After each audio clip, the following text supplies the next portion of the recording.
ഇതെന്ത് പാട്ടാ മുത്തശ്ശ? ഇതാണ് മാമാങ്കത്തിനെ പറ്റി പാട്ട്. ഇത് 12 കൊല്ലത്തിൽ ഒരു പ്രാവശ്യം നടക്കുന്നതാണ്.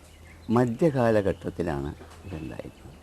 ബ്രാഹ്മണർ, സേനാനായകന്മാർ, നാട്ടുപ്രമാണികൾ, കച്ചവടക്കാർ എല്ലാവരും കൂടി ഒത്തുകൂടിയിട്ട് ക്രമമായിട്ട് നടന്നു പോരുന്ന ഒരു ഉത്സവമാണ്.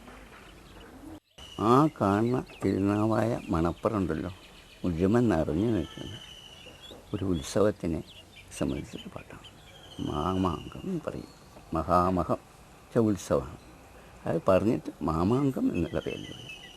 പക്ഷെ ഇതിങ്ങനെയൊക്കെ കേമായിട്ട് കച്ചവടം എല്ലാം ഉണ്ടെങ്കിലും കേമായിട്ട് ആൾക്കാർ കുടിച്ച അവസാനം അത് ഒരു ചോരകളായിട്ട് മാറിപ്പോയി. അതാണ് മഹാകഷ്ടമായി. അതിനെ സംബന്ധിച്ച് പണ്ട് കാലത്ത് പറയും, കൊല്ലൽ മേലെയാ കോതേരിക്കൽ വിളി. കൊല്ലാൻ ബുദ്ധിമുട്ടില്ല, വിളിച്ച് പറയാനാണ് ആ തിരക്കാണ് സഹിക്കാൻ സഹിക്കില്ലാത്തത്. മാമാങ്കോത്സവത്തിന് പടവേട്ട എന്തിനാ മുത്തച്ഛ? മാമാങ്കത്തിൻ്റെ ഉത്സവം കൊണ്ട് നടത്താനുള്ള സ്ഥാനത്തിന് രക്ഷാപുരുഷ സ്ഥാനമുണ്ട്. ഈ രക്ഷാപുരുഷൻ എന്ന് പറഞ്ഞത് വള്ളുവനക്കോനാതിരിയായിരുന്നു. എന്നാൽ അത് വളരെ സ്ഥാനവും ബഹുമാനവും വളരെ ശക്തിയായിട്ടുള്ള പവർഫുൾ പോസ്റ്റാണത്. വള്ളുവക്കോനാതിരി രക്ഷാപുരുഷ സ്ഥാനം ആയിരിക്കെ ആ സ്ഥാനം കോഴിക്കോട് സാമൂതിരി രാജാവിനെ തട്ടിയെടുക്കാനുള്ള ആഗ്രഹമുണ്ടായി. ആ നിലയ്ക്ക് വള്ളുവക്കോനാതിരിനെ തോൽപ്പിച്ച് ആ സ്ഥാനം ഏറ്റെടുത്തു. വള്ളുവക്കോനാതിരിയുടെ തോൽവി വള്ളുവനാട്ടുകാരിലെ ആത്മാഭിമാനത്തിന് ഏറ്റ വലിയൊരു അടിയായിരുന്നു. ചേരമാൻ പെരുമാൾ രാജ്യം ഭാഗിച്ചത് അതും ഒരു ആഗസ്റ്റ് 15 824 ആഗസ്റ്റ് 15. എത്ര? 824 ആഗസ്റ്റ് 15. നമുക്ക് ഇൻഡിപെൻഡൻസ് സ്വാതന്ത്ര്യം കിട്ടിയതെന്നാണ് 15/8/47. അങ്ങനെ അവർ ഭാഗിച്ച് തെക്ക് തിരുവനന്തപുരം, തിരുവാങ്കൂർ, കൊച്ചി ഇതൊക്കെ ഭാഗിച്ചു കൊടുന്നു. ഇവിടെ മലബാറിൽ വന്നപ്പോൾ കന്നിമാസമായി. അപ്പം നമുക്ക് കൊല്ലപ്പറപ്പ് കണക്കാക്കുന്നത് അതാണ് കൊല്ലം. 1 എന്ന് പറഞ്ഞതാണ് 15/8/824. അപ്പം നമുക്ക് ഇവിടെ വന്നപ്പോൾ കന്നിയായി. അപ്പം നമ്മൾ വിളിക്കുന്നത് കൊല്ലം പാർന്നത് കന്നിയിലാണ്. ഇപ്പോൾ ഗവൺമെൻറ്റിൽ നിന്ന് ഇത് രണ്ടും കൂടി ചേർത്തിട്ട് ചിങ്ങമാസം 1-ാം തീയതി ആയിട്ടാണ് മലയാള കൊല്ലം കണക്കാക്കുന്നത്. ഇപ്പോൾ ഏതാ മലയാള കൊല്ലം? മലയാളം കൊല്ലവർഷം എത്രയാണ് നോക്കിയിട്ടില്ല. കലണ്ടെടുത്ത് നോക്കേണ്ടതാണ്. 1179 അത്രയും കൊല്ലമായിരിക്കണം ഈ പരസ്യം. അങ്ങനെ ഭാഗിച്ചൊക്കെ കൊടുത്തു നോക്കുമ്പോൾ രാജ്യമൊക്കെ പോയില്ലോ. അവസാനം രക്ഷാപുരുഷൻ ഈ കേരളത്തിൻ്റെ വലിപ്പം എവിടെ നിന്ന് ഏതായി? കേരളത്തിൻ്റെ അതിർത്തി പഴയ കേരളം അറിയുമോ? ഗോകർണം മുതൽ കന്യാകുമാരി വരെ നീണ്ടു കിടക്കുന്ന സ്ഥലത്തിനാണ് കേരളം. ഗോകർണം കേട്ടിട്ടുണ്ടോ? കന്യാകുമാരി കേട്ടിട്ടുണ്ടോ? അന്യോന്യം അമ്പാൽ ശിവൻ നീട്ടിവിട്ട കണ്ണോട്ടം ഏറ്റുണ്ടൊരു നല്ല രാജ്യം എന്നാണ്. എങ്ങനെയാണ്? ഗോകർണം മുതൽ കന്യാകുമാരി വരെ 160 കാതം 640 മൈലാണ് സുമാറ്. രാജ്യം മുമ്പ് നാട്ടുകാർ ഭരിച്ചിരുന്നതാണ് പഴയ കാലത്ത്.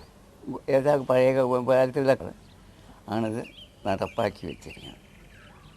32 നാട് മലനാട്, 32 നാട് തുളുനാട്, 24 അയ്യപ്പൻ കോട്ട, 4000 ചില്ലാനം കളരികൾ അങ്ങനെ വെച്ചത്. ചന്ദ്രഗിരി പുഴയ്ക്ക് വടക്ക് 32 നാട്, അങ്ങനെ 64 ഗ്രാമങ്ങളാണ്. ഇതൊക്കെ ഭരണ സൗകര്യത്തിന് വേണ്ടിയിട്ട് ഈ രാജ്യം അവിടെ ഗോകർണം തുടങ്ങി കന്യാകുമാരി വരെ നീണ്ടു കിടക്കുന്നത്. ഇതൊക്കെ ഭാഗിച്ചു കൊടുത്തു കഴിഞ്ഞു. അവസാനം തൻ്റെ സ്ഥാനം രക്ഷാപുരുഷൻ, ശിക്ഷാരക്ഷ നടത്തുന്ന രാജാവ്, അതിനുള്ള സ്ഥാനം കൊടുത്തത് വള്ളുവനാട്ട് രാജാവാണ് കൊടുത്തു. അങ്ങനെ ഇദ്ദേഹം രക്ഷാപുരുഷനായിട്ട് തിരുനാവായ അവിടെ പോയിട്ടാണ് അവിടെ നിന്നാണ് ഇതെല്ലാം ഉണ്ടാവുന്നത്. ആ സ്ഥലത്ത് വെച്ച് രക്ഷാപുരുഷനായിട്ടുള്ള ഇത്തിൻ്റെ അധികാരമൊക്കെ കണ്ടപ്പോൾ സാമൂതിരി രാജാവ് കോഴിക്കോട് അദ്ദേഹത്തിന് അത്ര സുഖമായില്ല.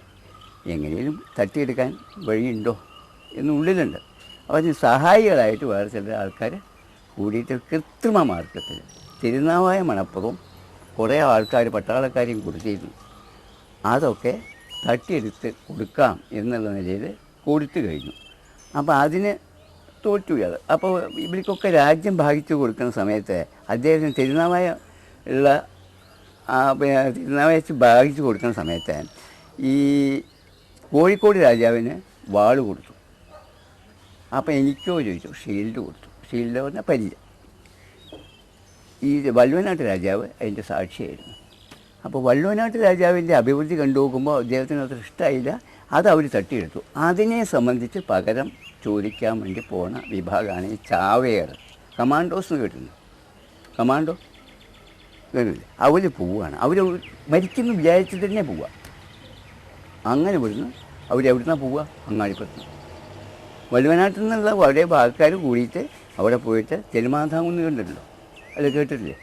അവിടെ പോയിട്ട് ഭജിച്ച് ഒരു 41 ദിവസം. അത് കഴിഞ്ഞതിന് ശേഷം തിരുനെല്ലി പോയിട്ട് അവർ പിന്നെ അമ്മ കൂട്ടർക്കൊക്കെ പിണ്ടം വയ്ക്കും. ജാതകർമ്മം പ്രേതകർമ്മമുണ്ട്. അതിനൊക്കെ ആദ്യം തന്നെ ആദ്യമായിട്ട് തന്നെ ചെയ്യും. അത് കഴിഞ്ഞാൽ ഇവരുടെ നിർദ്ദേശം വാങ്ങും. അവരുടെ മഹാരാജാവിൻ്റെ ചാവേത്തറാന്ന് കേട്ടിട്ടുണ്ടോ? ഇവിടെ അങ്ങാടിപ്പുറത്ത്. അവിടുന്ന് വാങ്ങിയിട്ട് വെച്ചാൽ പോക്കാം. പോയി കഴിഞ്ഞാൽ വറ്റലൂരെന്നുണ്ട് സ്ഥലത്ത് പോയാൽ അവിടെ പുതുമന അമ്മ എന്നുണ്ട് സ്ഥാനമുണ്ട്. അവർക്ക് എന്ത് വയസ്സായാലും സ്ത്രീയാണ്. അതിൻ്റെ ഒരു ഉരുള ചോറും വാങ്ങും.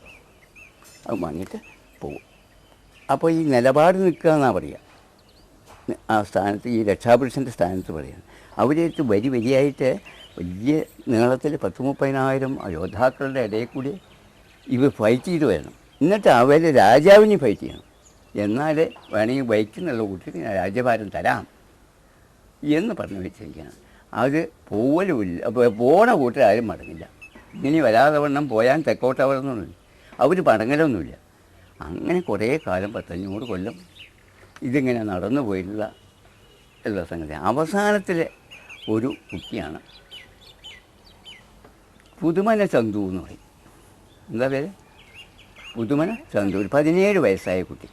അമ്മാവന് വിട്ടുകൊണ്ടു നെയ്ക്കോന്നു. അത് ഞാൻ നെയ്ക്കോളാമെന്നു. അയാൾ എങ്ങനെ പോയതെന്ന് ആർക്കും അറിയില്ല. ഈ കണ്ട വഴിയിൽ ഇടയിൽ കൂടെ പോയി രാജാവിനെ വെട്ടി മുകളിൽ കയറിയിട്ട് വെട്ടുകൊണ്ടത് ഒരു നിലവിളക്കിനാണ്. അതോടുകൂടി അയാളെ അംഗരക്ഷകന്മാരും കൊന്നു. ഇങ്ങനത്തെ ഒരു കുട്ടി ഈ നാട്ടിലുണ്ടെങ്കിൽ എനിക്ക് ഇനി മാമാങ്കം കഴിക്കേണ്ടാവുന്നു. അപ്പോഴേക്ക് വെള്ളക്കാരൻ്റെ വരവുമായി പിന്നിട്ടുണ്ടായി. ഇതാണ് നിലപാട് തറ. നമുക്കൊന്ന് കയറി നോക്കാം. മധ്യകാലഘട്ടത്തിൽ രക്ഷാപുരുഷ സ്ഥാനത്തിരിക്കുന്ന സ്ഥലത്തിന് നിലപാട് തറ എന്നാണ് പറഞ്ഞിരുന്നത്.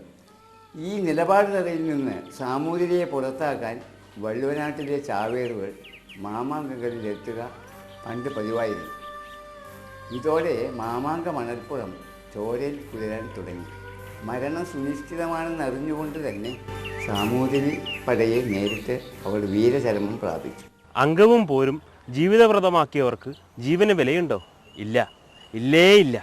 പലപ്പോഴും തിരുനാവായ നാവാമുകുന്ദന് മുമ്പിൽ ശിരസുകൾ കൊണ്ട് അർച്ചന ചെയ്യുന്ന തൈപ്പൂയം ആഘോഷിക്കാറുണ്ട്.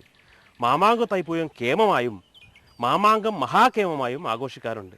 പെരും ചന്തയും പെരുംകൂട്ടവും പെരുത്ത അംഗവും പോരും എല്ലാം നാവാമണപ്പുറത്ത് അരങ്ങേറുന്ന 30 ദിവസത്തെ മാമാങ്ക മഹോത്സവമാണ്. എന്നാണ് അവസാനത്തെ മാമാങ്കം അറിയോ? ഇന്ന് കഷ്ടിച്ച് ഉത്തരം പറയാം. കൊല്ലം 930, അതായത് AD 1755 ഒരു അഭിപ്രായ വ്യത്യാസമുണ്ട് ഇവിടെ. AD 1766 ഹൈദറിൻ്റെ ആക്രമണത്തോടെ കോഴിക്കോട് തകർന്നപ്പോൾ മാമാങ്കത്തിന് തയ്യാറെടുക്കുന്ന തമ്പുരാനാണ് പാളയത്ത് വെച്ച് തീപ്പെട്ടു എന്നത്രേ പറയപ്പെടുന്നത്.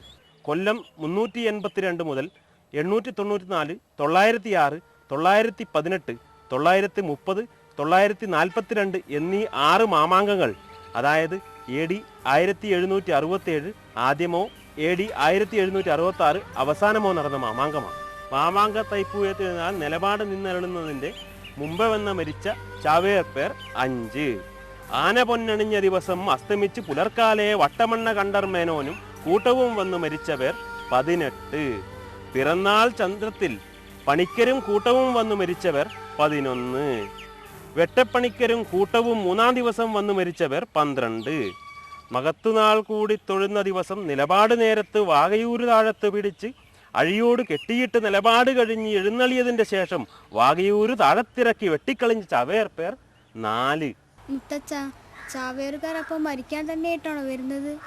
ചാവേര് പെട എന്ന് പറഞ്ഞാൽ വിജയിക്കുക അല്ലെങ്കിൽ മരിക്കുക, ഇതാണ് അവരുടെ മുദ്രാവാക്യം തന്നെ, അവരുടെ ലക്ഷ്യം അത് തന്നെ. ഇവരെ രാജാവിൻ്റെ സൈന്യത്തിൻ്റെ ഒരു വിഭാഗം തന്നെയാണ്.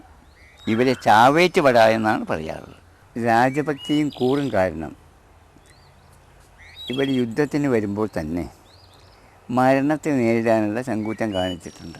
പോർച്ചുഗീസുകാരെ കൂടി ചാവേർമാർ നേരിട്ടിട്ടുണ്ട്. മധ്യകാലത്തെ, അതായത് ഏതാണ്ട് 11-ാം നൂറ്റാണ്ടോടടുത്ത് കേരളത്തിൽ നിലവിലുണ്ടായിരുന്ന സൈനിക വിഭാഗമാണ് ചാവേർപ്പട. ഇന്നത്തെ പോലീസും പട്ടാളവും പോലെ. ഇന്ന് പക്ഷേ രാജാവല്ല ഭരിക്കുന്നത്, ജനാധിപത്യപരമായി തിരഞ്ഞെടുക്കപ്പെട്ടവരാണ് ഇന്നത്തെ ഭരണകൂടം. ഇന്നത്തെ പോലീസിൻ്റെ കർത്തവ്യം നീതിയും നിയമവും പരിപാലിക്കുകയാണ്.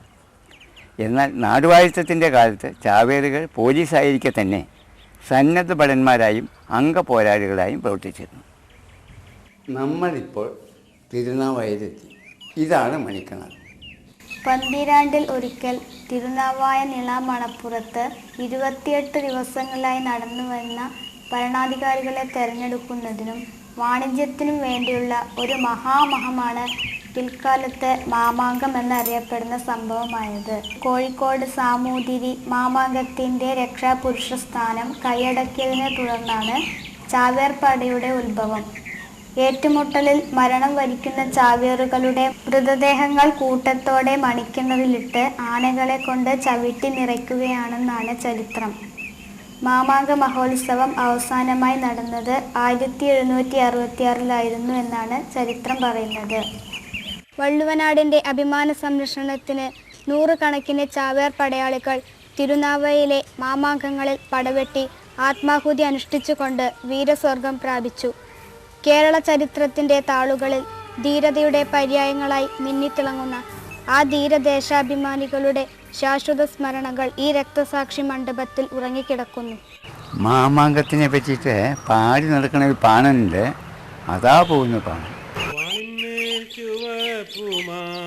തിരിച്ചു ഭഗവതി അങ്ങോട്ടു സ്വരൂപത്തിൽ വട്ടൊന്നെ വീടും വാഴും പടിഞ്ഞാറ്റയിലും കീഴക്കും കണ്ടർമേനോൻ തൻ കാട്ടിൻ്റെ തലയ്ക്കലും ചെന്നിതായിരിക്കുന്നു. മാമംഗം കാണാൻ പോണ എന്നതു ദരീശനം ഞെട്ടിയങ്ങുണരുന്നു വട്ടൊണ്ണേ കണ്ടർമേനോൻ. മാമംഗം കാണാൻ പോണമെന്നതു ദർശനം. കുട്ടികളെ, നമ്മളിപ്പോൾ തിരുമാന്താംകുന്ന് ക്ഷേത്രത്തിൻ്റെ മുൻവശത്ത് നിൽക്കുകയാണ്. ഇവിടെ ഉത്സവം നടക്കുകയാണ്. മാമാങ്ക വേഷങ്ങൾ ഇപ്പോൾ വരും.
നേരത്തെ പറഞ്ഞില്ലേ ചാവേറുകാർ അംഗപോരാളികളായിരുന്നെന്ന്? എനിക്ക് മനസ്സിലായില്ല. ആരെ മുത്തച്ഛ ഈ അംഗപോരാളികൾ? അതിനു മുമ്പ് കുടിപ്പക എന്താണെന്ന് അറിയാം. നാടുവാഴികൾ തമ്മിൽ ഏറ്റുമുട്ടിയാൽ അതിൽ മരണപ്പെട്ടാൽ ആ മരണപ്പെട്ട ആൾക്കാരുടെ എതിർകക്ഷികൾ അവരെയും കൊന്ന് അവരുടെ വീടും കൊള്ളയടിച്ച് വീട്ടിൽ കുളം കുഴിക്കുക, അങ്ങനെ തലമുറകളോളം നീണ്ടു നിൽക്കുന്ന വൈരാഗ്യം. ഒരു കാലത്തും അവർ തമ്മിൽ യോജിക്കില്ല. അതാണ് ഈ കുടിപ്പ കാരണം. ഇതാണ് ശരിക്ക് യോദ്ധാക്കളുടെ വാളുകൾ. അവർ യുദ്ധത്തിന് ഇറങ്ങിച്ചാൽ എന്താണ്, രാജാവിന് വേണ്ടിയിട്ട് യുദ്ധം ചെയ്ത് ഉയരയ്ക്ക് വിടുന്നവരെ യുദ്ധം ചെയ്യും. അതാണ് ഈ മാതിരിയുള്ള അവർ പുറപ്പെട്ടാൽ പിന്നെ മടങ്ങലില്ല. അതാണ് ഈ ചാവേർമാർ. അവർ ഈ തരത്തിലുള്ള ആയുധങ്ങളാണ് ഉപയോഗിക്കുന്നത്. വാളുമിന്നി പരിചയവുമായിട്ടു ചിളനോടിയണയുന്നിതു ചിലർ. അവരിങ്ങനെ ഓടി വന്ന് നടക്കും. വല്ല കുഴപ്പമുണ്ടോ? അവർക്ക് പഴയ കാലങ്ങൾ വിദ്യാഭ്യാസം ചെയ്യുന്നത് 10+2 ആണ്, BA ആണ്, ഡിഗ്രിയാണ് അതൊക്കെയാണ്. അന്നതല്ല, ആണും പെണ്ണും ആയുധാഭ്യാസമായിരുന്നു മുമ്പ്. എന്താണ്, ഉച്ച വരെയും എഴുത്തനിക്ക്, ഉച്ച കഴിഞ്ഞാൽ പയറ്റനിക്ക്. നമ്മൾ ഇപ്പോൾ ഒരു കളരിയുടെ മുമ്പിലെത്തി. ഇവിടെ നിങ്ങൾക്ക് എല്ലാ തരത്തിലുള്ള കളരി അഭ്യാസങ്ങളും കാണും. മധ്യകാലത്ത് കുടുംബങ്ങൾ തമ്മിലും നാടുവാഴികൾ തമ്മിലും വ്യക്തികൾ തമ്മിലുമുള്ള തർക്കം തീർക്കാൻ അംഗം നടത്തിയിരുന്നു. കളരികൾ നിലവിലുണ്ടായിരുന്നു. ആയോധന കലകൾ അഭ്യസിച്ചിരുന്ന ഒരുതരം വിദ്യാലയങ്ങളാണ് കളരികൾ.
അംഗപോരാളികളെ പറ്റി മുത്തച്ഛൻ പറഞ്ഞില്ലല്ലോ.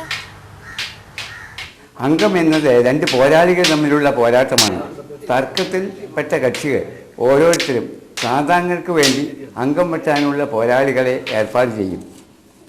പോരാളികൾ നിശ്ചിത സ്ഥലത്ത് നിശ്ചിത സമയത്ത് ഏറ്റുമുട്ടും. അംഗത്തിൽ ജയിച്ചവൻ്റെ കക്ഷിയാണ് തർക്കത്തിൽ ജയിച്ചതായി കണക്കാക്കുക. അംഗപ്പോര് പലപ്പോഴും ഒരു പോരാളിക്ക് ജീവനാശത്തിലായാണ് കലാശിക്കുക. അക്കാരണത്താൽ അംഗപോരാളികൾ വമ്പിച്ച തുക പ്രതിഫലമായി ഈടാക്കിയിരുന്നു. പോരാളികൾ തികഞ്ഞ അഭ്യാസികളായിരുന്നു. കളരികളിൽ നിന്നാണ് അവർ ആയുധ പരിശീലനവും വിദ്യാഭ്യാസവും നേടിയിരുന്നത്.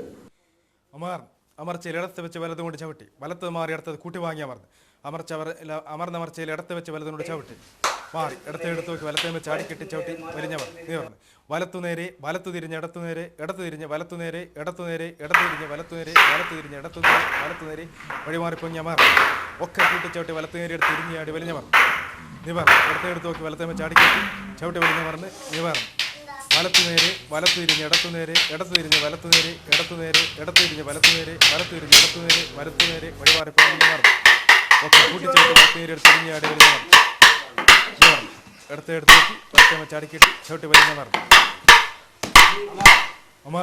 അമർച്ചയിൽ ഇടത്ത് വെച്ച് വലതും കൊണ്ട് ചവിട്ടി വലത്ത് മാറി അടുത്തത് കൂട്ടി വാങ്ങിയവർ അമർന്നമർച്ചയിൽ ഇടത്ത് വെച്ച് വലതുകൊണ്ട് ചവിട്ടി മാറി എടുത്ത് നോക്കി വലത്തേമ ചാടിക്കെട്ടി ചവിട്ടി വലിഞ്ഞവർ വലത്തുനേരെ വലത്തു തിരിഞ്ഞ് ഇടത്തുനേരെ ഇടത്തു തിരിഞ്ഞ് വലത്തുനേരെ ഇടത്തുനേരെ ഇടത്തു തിരിഞ്ഞ് വലത്തുനേരെ വലത്തു തിരിഞ്ഞ് ഇടത്തുനേരെ വലത്തുനേരെ വഴിമാറി പൊങ്ങിയമാർ ഒക്കെ കൂട്ടിച്ചവിട്ടി വലത്തുനേരെ എടുത്ത് തിരിഞ്ഞ് ചാടി വലിഞ്ഞവർ നിവർന്ന് ഇടത്തെടുത്ത് നോക്കി വലത്തേമ ചാടിക്കെട്ടി ചവിട്ടി വലിഞ്ഞമർന്ന് നിവർന്ന് വലത്തുനേരെ വലത്തു തിരിഞ്ഞ് ഇടത്തുനേരെ ഇടത്തു തിരിഞ്ഞ് വലത്തുനേരെ ഇടത്തുനേരെ ഇടത്തു തിരിഞ്ഞ് വലത്തുനേരെ വലത്തു തിരിഞ്ഞ് ഇടത്തുനേരെ വലത്തുനേരെ വഴിമാറി പൊങ്ങിയമർന്ന് ഒക്കെ കൂട്ടിച്ചവിട്ടി വലത്തുനേരെ എടുത്ത് തിരിഞ്ഞ് ചാടി വലിഞ്ഞമർന്ന് നിവർന്ന് ഇടത്തെടുത്ത് നോക്കി വലത്തേമ ചാടിക്കെട്ടി ചവിട്ടി വലിഞ്ഞമർന്ന് അമർച്ചയിൽ ഇടത്ത് വെച്ച് വലതും കൊണ്ട് ചവിട്ടി വലത്ത് മാറി അടുത്തത് കൂട്ടി വാങ്ങിയമർന്ന് അമർന്നമർച്ചയിൽ ഇടത്ത് വെച്ച് വലതുകൊണ്ട് ചവിട്ടി മാറി ഇടത്തെടുത്ത് നോക്കി വലത്തേമ ചാടിക്കെട്ടി ചവിട്ടി നിവർന്ന് വലത്തുനേരെ വലത്തു തിരിഞ്ഞ് ഇടത്തുനേരെ ഇടത്തു തിരിഞ്ഞ് വലത്തുനേരെ ഇടത്തുനേരെ ഇടത്തു തിരിഞ്ഞ് വലത്തുനേരെ വലത്തു തിരിഞ്ഞ് ഇടത്തുനേരെ വലത്തുനേരെ വഴിമാറി പൊങ്ങിയമർ ഒക്കെ കൂട്ടിച്ചവിട്ടി വലത്തുനേരെ എടുത്ത് തിരിഞ്ഞ് ചാടി വലിഞ്ഞമർ നിവർന്ന് ഇടത്തെടുത്ത് നോക്കി വലത്തേമ ചാടിക്കെട്ടി ചവിട്ടി വലിഞ്ഞമർന്ന് നിവർന്ന് വലത്തുനേരെ വലത്തു തിരിഞ്ഞ് ഇടത്തുനേരെ ഇടത്തു തിരിഞ്ഞ് വലത്തുനേരെ ഇടത്തുനേരെ ഇടത്തു തിരിഞ്ഞ് ഇടത്തുനേരെ വലത്തു തിരിഞ്ഞ് ഇടത്തുനേരെ വലത്തുനേരെ വഴിമാറി പൊങ്ങിയമർ ഒക്കെ കൂട്ടിച്ചവിട്ടി വലത്തുനേരെ എടുത്ത് തിരിഞ്ഞ് ചാടി വലിഞ്ഞമർ നിവർന്ന് എടുത്ത് നോക്കി വലത്തേമ ചാടി ചവിട്ടി വലിഞ്ഞമർന്ന് അമർച്ചയിൽ ഇടത്ത് വെച്ച് വലതും കൊണ്ട് ചവിട്ടി വലത്ത് മാറി അടുത്തത് കൂട്ടി വാങ്ങിയമർന്ന് അമർന്നമർച്ചയിൽ ഇടത്ത് വെച്ച് വലതുകൊണ്ട് ചവിട്ടി മാറി ഇടത്തെടുത്ത് നോക്കി വലത്തേമ ചാടിക്കെട്ടി ചവിട്ടി വലിഞ്ഞവർ വലത്തുനേരെ വലത്തു തിരിഞ്ഞ് ഇടത്തുനേരെ ഇടത്തു തിരിഞ്ഞ് വലത്തുനേരെ ഇടത്തുനേരെ ഇടത്തു തിരിഞ്ഞ് വലത്തുനേരെ വലത്തു തിരിഞ്ഞ് ഇടത്തുനേരെ വഴിമാറി പൊങ്ങിയമാർ ഒക്കെ വലത്തുനേരെ തിരിഞ്ഞ് വലത്തേമ ചാടിക്കെട്ടി ചവിട്ടി വലിഞ്ഞമർന്ന്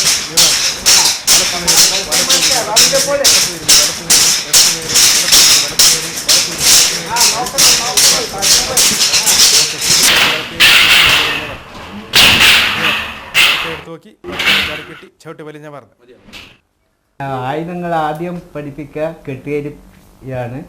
അതിന് ശേഷമാണ് മുച്ചാൻ പടി എന്ന് പറയും. ചിട്ട കഴിഞ്ഞാൽ കട്ടാരം, വാള്, തൂർമി, കുന്തം, അങ്ങനെ മെയ്വഴക്ക ആദ്യം, പിന്നെ കോൽത്താരി, പിന്നെ അങ്കത്താരി. ഗ്രാമങ്ങൾ തോറും കളരികൾ കെട്ടിയിട്ട് ആ ഗ്രാമത്തിനെ കാക്കലാണ് കളരി ഗുരുനാഥന്മാരും വിദ്യാർത്ഥികളെയും നാടുവാഴികളെ കീഴിലാണ് ഓരോ കളരി ഉണ്ടാകുക. ആ ഓരോ സ്ഥലത്തെയും കാത്തുരക്ഷിക്കുന്നത് ആ കളരിക്കാരായിരുന്നാണ്. ഈ അഭ്യാസങ്ങൾ പഠിക്കുന്നതിനാണ് പയറ്റുമുറ എന്ന് പറയുന്നത്. പയറ്റുകളിൽ നിന്ന് പഠിപ്പിക്കുന്നതിൻ്റെ ഓരോ സമ്പ്രദായത്തിനും പയറ്റുകൾ എന്ന് പറയും. പിന്നെ അറപ്പുകൾ എന്ന് പറയും, ചുമടുകൾ എന്ന് പറയും. ചുമടുകൾ എന്ന് പറഞ്ഞാൽ ഇപ്പോൾ നമ്മളെ കളരി അഭ്യാസത്തിൽ 8 വടിവുകളുണ്ട്. അതിലാണ് നാഗവടിവ്, ഗജവടിവ്, സിംഹവടിവ്, മാർജാര വടിവ്, ഇങ്ങനെ 8 വടിവുകൾ പോകുന്നുണ്ട്. അത് മൃഗങ്ങളുടെ നിപ്പും ചാട്ടങ്ങളും ശത്രുവിൽ നിന്ന് രക്ഷപ്പെടാനുള്ള വഴികൾ കണ്ടിട്ട് അങ്ങനെ കളരിപ്പയറ്റ് ഉണ്ടായി എന്നുള്ള ഒരു ഐതിഹ്യവും കൂടിയുണ്ട്. അംഗം കുറിക്കൽ എന്ന് പറഞ്ഞാൽ പണ്ട് ഓരോ രാജ്യങ്ങൾ തമ്മിൽ ഉണ്ടാകുന്ന സമ്പ്രദായം ഉണ്ടല്ലോ. ഈ രാജ്യം പിടിച്ചടക്കാൻ അന്ന് കളരിക്കാരെയാണ് ഉപയോഗിച്ചിരുന്നത്. ഓരോ നാട്ടുപ്രമാണികളെ അന്നത്തെ സമ്പ്രദായത്തിൽ രാജാക്കന്മാർ തന്നെ അവരെ കളരി അടുത്ത സ്ഥലം പിടിച്ചടക്കാൻ കളരിക്കാരെയാണ് കൊണ്ടുപോകുക. അങ്ങനെ ആടെ ജയിച്ചവരെ ആ സ്ഥലം ഈ നാട്ടുരാജാവിൻ്റെ കീഴിലാവും. അങ്ങനെയാണ് ആ സമ്പ്രദായം പറയുന്നത്. ഫ്യൂഡലിസം ശക്തി പ്രാപിച്ച ഒരു കാലഘട്ടത്തിലാണ് കളരിക്കും അതിൻ്റേതായ മാന്യത ലഭിച്ചത്. അതുവരെ ഇത്തരം ചാവേറുകളോ ഒന്നും തന്നെ ഉണ്ടായിരുന്നില്ല. 2 പ്രഭുക്കൾ തമ്മിലുള്ള പക, അത് അവരുടെ ജീവിതകാലം മുഴുവൻ ചിലപ്പോഴുണ്ടാകാം. അതാണ് കുടിപ്പക. ആ പക തീർത്തിരുന്നത് അവർക്ക് വേണ്ടി മരിക്കാൻ തയ്യാറായ കുറേ ചാവേറുകളായിരുന്നു. അപ്പോൾ ഈ ചാവേറുകൾ പയറ്റി ആര് ജയിക്കുന്നുവോ ആ ഭാഗത്തുള്ള പ്രഭു വിജയിച്ചതായി കണക്കാക്കും. ഇപ്പോഴും ഞങ്ങൾ മറ്റുള്ളവരെ ആക്രമിക്കാനല്ല പഠിപ്പിക്കുന്നത്, പ്രതിരോധിക്കാൻ വേണ്ടിയാണ് കളരിയിൽ പരിശീലനം നേടാൻ കുട്ടികൾ വരുന്നത്. 2 ചാവേറുകൾ അല്ലെ പ്രഭു തീരുമാനിക്കുന്ന ആൾക്കാർ ഒരു പ്രത്യേക ദിവസം തമ്മിൽ പയറ്റി അവിടുന്ന് തീരുമാനം, അതായത് ആര് പയറ്റിൽ ജയിക്കുമെന്ന് തീരുമാനമെടുക്കുന്ന ഒരു ദിവസം കുറിക്കലാണ് അംഗം കുറിക്കൽ.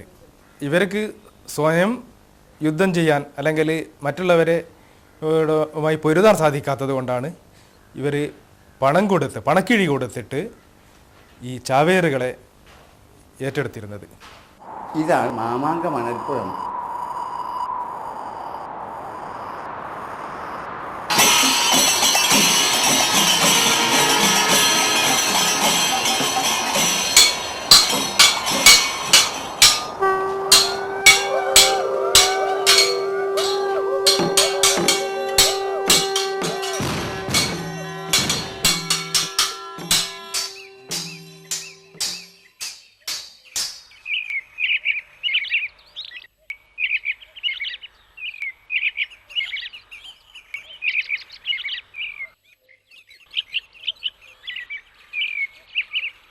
റഹ്മത്തിൻ ടീച്ചറും സഹോദരിമാരുമാണ്.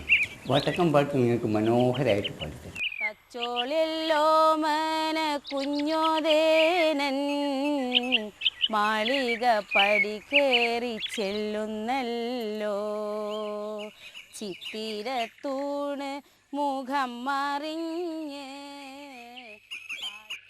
മൂരിക്കോയിലൊത്ത് പെറ്റോരമ്മേ, വേണ്ടുന്നതെല്ലാം ഒരുക്കിക്കോട്ടെ. ഉറുമിവാള് വെച്ച് കളിച്ച് ഞാള് അതും കന്നി ജയിച്ചോദേന. ഇങ്ങമല വീട്ടിൽ കുട്ടികളും അവരൊക്കെ പയറ്റുന്നേരം നാദാപുരം കുട്ടി കുഞ്ഞിക്കണ്ണൻ കെട്ടിയഴിച്ചൊര കച്ചയാണ്. കച്ചയും തന്നെ എടുത്തു കെട്ടി കഴുത്തിലും കൊണ്ടൊന്ന് കെട്ടുന്നല്ലോ, മുക്കൂട്ടെടുത്ത് കൊണ്ടാണവനും തലയിലെടുത്തല്ലേ തേക്കുന്നത്. പിന്നെയ ചന്തിമേൽ തേക്കുന്നല്ലോ, കൂട്ടത്തിൽ വന്നോനും നിൽക്കുന്നല്ലോ. ഒക്കെയും കണ്ട് ഗൂരിക്കളല്ലേ എവിടുന്നിക്കുണ്ടനും വന്നോണ്ടതും.